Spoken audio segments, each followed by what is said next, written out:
ഒഴിച്ചു കൊടുക്കാം.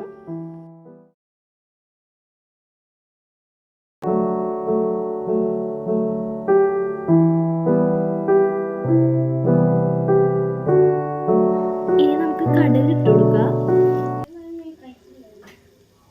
കടുക് പൊട്ടിക്കഴിയുമ്പോൾ 1/4 ടീസ്പൂൺ ഉലുവ കൂടി ചേർക്കുന്നുണ്ട്.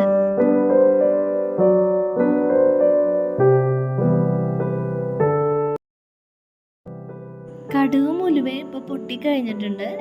രണ്ടായിട്ട് പിളർത്ത ഒരു തുടം വെളുത്തുള്ളിയാണ് ചേർത്ത് കൊടുക്കുന്നത്.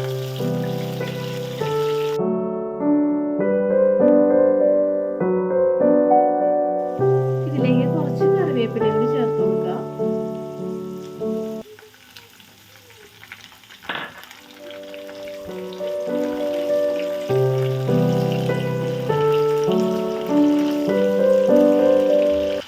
വെളുത്തുള്ളി ഇത്രയും തന്നെ ചേർക്കണം, എന്നാലാണ് ഈ കറിയുടെ രുചി കിട്ടുള്ളൂ.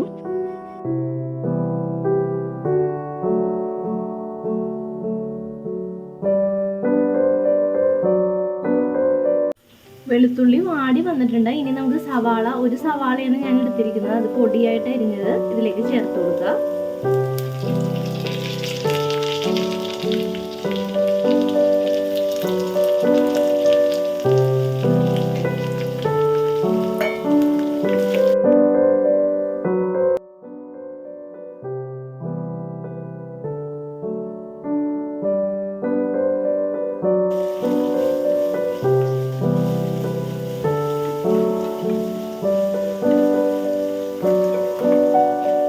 കുറച്ച് ഉപ്പും കൂടി ചേർത്ത് കൊടുത്താൽ ഈ സവാള പെട്ടെന്ന് അങ്ങോട്ട് വാടി കിട്ടും.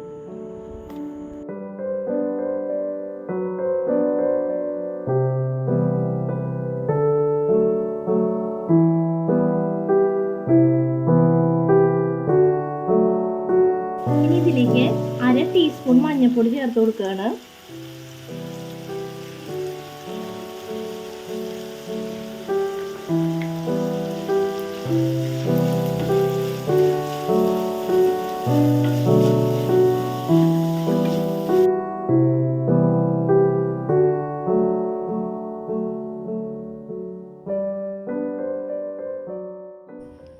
സവാള മൊരിഞ്ഞ് വരുമ്പോൾ അരിഞ്ഞ് വെച്ചിരിക്കുന്ന ഈ തക്കാളി ഇട്ട് കൊടുക്കുക.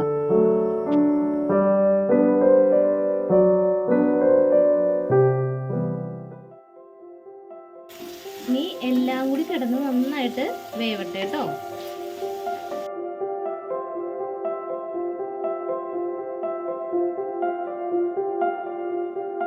തക്കാളിയൊക്കെ നന്നായിട്ട് വാടി വന്നിട്ടുണ്ട്. 3 ടീസ്പൂൺ മുളക് പൊടി ചേർത്ത് കൊടുക്കുകയാണ്.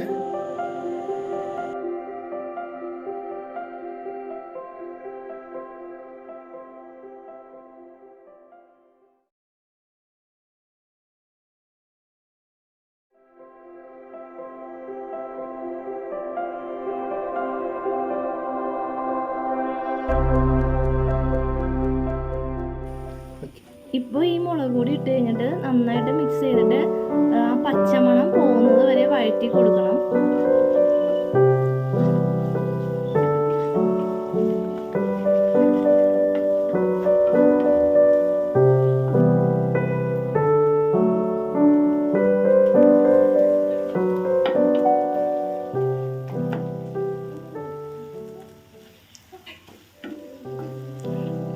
മുളക് പൊടി ഇട്ട പച്ച സ്മെല്ലൊക്കെ മാറിയിട്ടുണ്ട്. ഇനി നമുക്ക് ചേർക്കാനുള്ളത് വാളംപുളി ഒരു നെല്ലിക്ക വലിപ്പത്തിൽ വെള്ളത്തിലിട്ട് നമ്മൾ കുതിർത്തി എടുത്തിട്ടുണ്ടായിരുന്നു. ഇനി അതും കൂടി ഇതിലേക്ക് ചേർത്ത് കൊടുക്കുകയാണ്.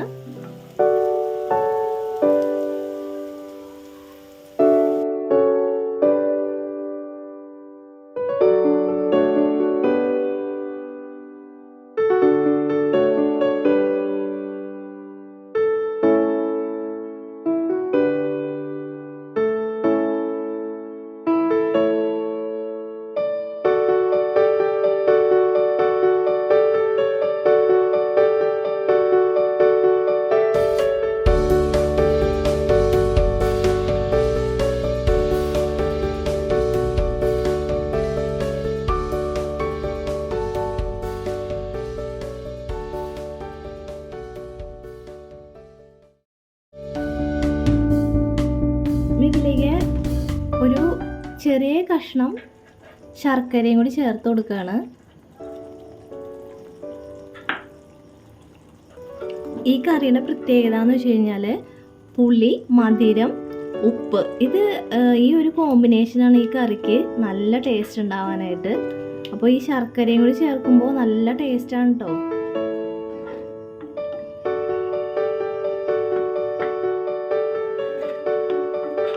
ഇത് നല്ല ചാറോട് കൂടി വേണമെങ്കിൽ എടുക്കാം, കുറുക്കി എടുക്കണമെങ്കിൽ എടുക്കാം. അപ്പോൾ അത് ഓരോരുത്തരുടെ ഇഷ്ടമാണ്. അപ്പോൾ ഞാൻ ഇത്തിരി ചാറോട് കൂടിയിട്ടാണ് ഞാൻ ഈ തക്കാളി കറി ഉണ്ടാക്കുന്നത്.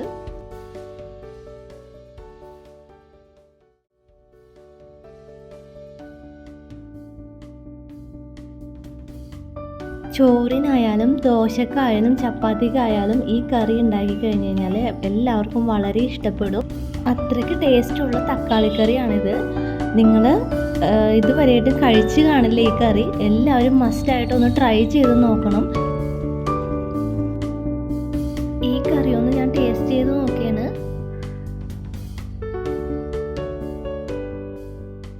നമ്മൾ നേരത്തെ പറഞ്ഞ പോലെ നല്ല ടേസ്റ്റ് ഉണ്ട് ഈ കറിക്ക്. അപ്പോൾ നമ്മുടെ തക്കാളി കറി റെഡി ആയിട്ടുണ്ട്. വീഡിയോ കാണുന്ന എല്ലാവർക്കും എൻ്റെ നന്ദിയുണ്ട്. അതേപോലെ ചാനൽ ഇതുവരെയായിട്ട് സബ്സ്ക്രൈബ് ചെയ്യാതെയാണ് കാണുന്നതെങ്കിൽ ഒന്ന് സബ്സ്ക്രൈബ് ചെയ്യണം കേട്ടോ.